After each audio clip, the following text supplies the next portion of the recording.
Čo to znamená podľa teba byť ľavičiar? Najskôr by som povedal k lavici. Lavica sa mi zdá, že je skôr všeobecný pojem, ktorý zastrešuje rôzne politické prúdy, rôzne politické postoje a teoretické východiska. Lavičiar v mojom vnímaní a chápaní je človek, ktorý podporuje alebo presadzuje politiku, ktorá prihliada k sociálnym aspektom, usiluje o politiku realizácie sociálneho štátu alebo jednotlivých aspektov sociálneho štátu, presadzuje zavedenie výrobnej samosprávy, participácie zamestnancov na riadení podniku a zisku. A na poslednom mieste, a to by som povedal, že to je typické pre súčasnú lavicu, teda že na poslednom mieste je lavičiarom ten, ktorý podporuje a presadzuje revolučné zvrhnutie kapitalistických spoločenských vzťahov a ich nahradenie socialistickými. Myslím si, že jednou z krízy lavice, o ktorej sa v poslednej dobe veľa hovorí a píše, je to, že sa v jej rámci upúšťa od diferenciácie. A tak sa charakteristickým pre dnešnú, nazvime to postmodernú snahu spájať sa a prekonávať rozdiely pod jednou strechou lavice stáva ústup od politiky volajúcej po radikálnej spoločenskej zmene.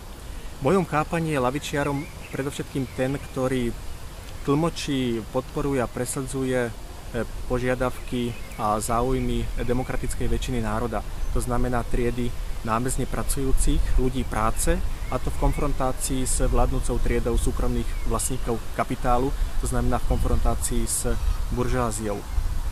Uvedomujem si, že takéto vymedzenie lavičiara nie je v súčasnej lavici určujúce, že tým určujúcim je skôr kompromisnícka snaha zachovať čo najviac alebo uhájiť čo najviac výdobytkov, ktoré boli v minulosti vydobité v prospech ľudí práce.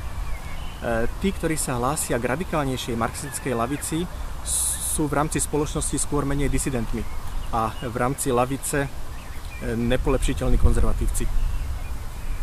Tak v podstate si odpovedal aj na tú druhú otázku, aká je situácia na ľavom spektre. Dodal by si k tomu niečo? Ja ju vnímam skôr negatívne ako pozitívne, a to z toho dôvodu, že lavica podľa mňa urobila základnú chybu v tom, že sa vzdala revolučného presadzovania socializmu a vzdala sa teórie, ktorá vyjadrovala toto presadzovanie, tento boj za socializmu, a to je revolučný marxizmus. Politiky presadzujúcej triednu politiku a marxizmu sa vzdala aj väčšina komunistických strán. Tieto strany sa z revolučných stali reformistické, to znamená, že nastúpili podobnú alebo rovnakú cestu ako predtým v minulosti socialistické a sociálno-demokratické strany. Nezdá sa však, že by komunistický reformizmus, podobne ako pred ním socialistický reformizmus s jeho kritickou revíziou marxizmu, ktorý viedol k ideovému eklektizmu, bol úspešný.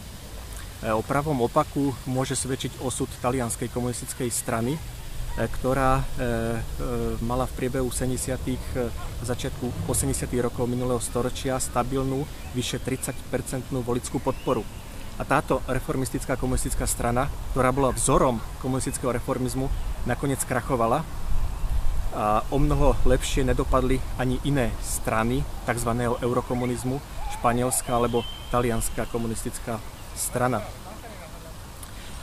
Skúsenosť ukazuje, že dnešná taktika spájania sa rôznych ľavicových prúdov v podobe spolupráce socialistov a komunistov alebo v rámci alterglobalizačného hnutia či rôznych sociálnych fór neprináša želaný efekt, že na podstate kapitalizmu nič nemení. Prevažujúca časť lavice ustúpila od boja za socializmus a vyhraňuje sa len voči neoliberalizmu a vládam, ktoré presadzujú politiku direktív medzinárodných finančných inštitúcií. Potom však vzniká otázka, či je súčasná lavica antikapitalistická, alebo či sa len usiluje o to, aby neoliberálnu podobu globálneho kapitálu vymenila za v úvodzovkách slušnú podobu, a teda aby kapitalizmus opäť začal robiť sociálne kompromisy a nevyhrocoval konflikt medzi bohatými a chudobnými, respektíve medzi ovládanou väčšinou a vládnúcou menšinou. Považujem túto vec za jednu alebo za hlavnú otázku v rámci diskusí o súčasnej kríze lavice. Myslím si však, že boj proti neoliberalizmu a neoliberálnym vládam situáciu nerieši. Kapitalizmus zostáva naďalej. Podobne túto situáciu neriešia ani štrajky, ktoré nemajú politické požiadavky a obmedzujú sa výlučne len na sociálne požiadavky. Myslím si, že základnou politickou požiadavkou lavice by malo byť zavedenie plurality vlastníctva kapitálu. To znamená rozbitie monopolu súkromného vlastníctva, ktorý prevážil napríklad v podmienkach bývalého Československa aj u nás. Jedine zavedenie plurality vlastníctva kapitálu, to znamená plurality v ekonomickej oblasti, môže priniesť pluralitu aj v politickej oblasti a tým môžeme zvýšiť šance na to, aby bola presadená ľudová vláda. No a ako vidíš teda perspektívu realizácie tohto?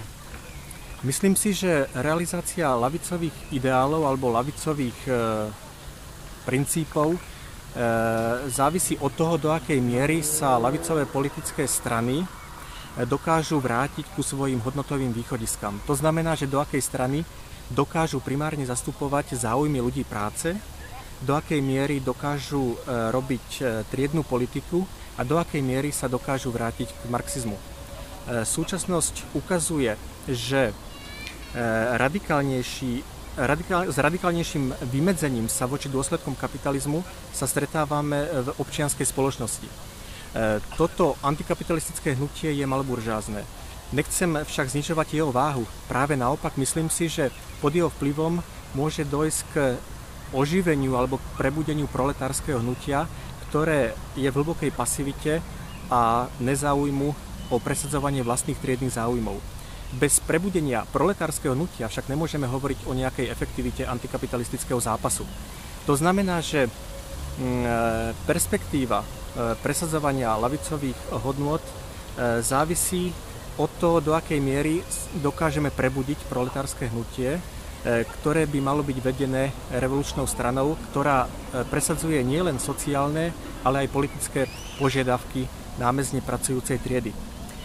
Je nemysliteľné, aby takýto boj bol vedený na národnej, respektíve lokálnej úrovni.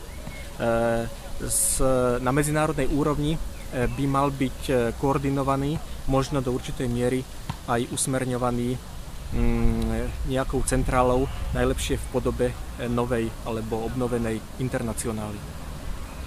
A ty sa pokladáš za ľavičiara? Ja sa považujem za marxistu.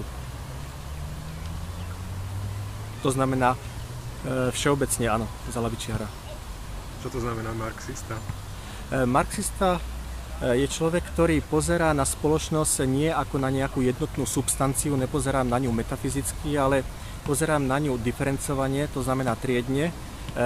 Vnímam to, čo sa deje v tej spoločnosti na základe určitých bojov a určitých rozporov medzi tými, ktorí vládnu a tými, ktorí sú ovládaní. A jednotlivé prejavy, ktoré existujú v slovenskej spoločnosti, napríklad klerikalizmus alebo šírenie antikapitalistickej propagandy, vnímam z triednych pozícií a takto ho aj vykladám a hodnotím.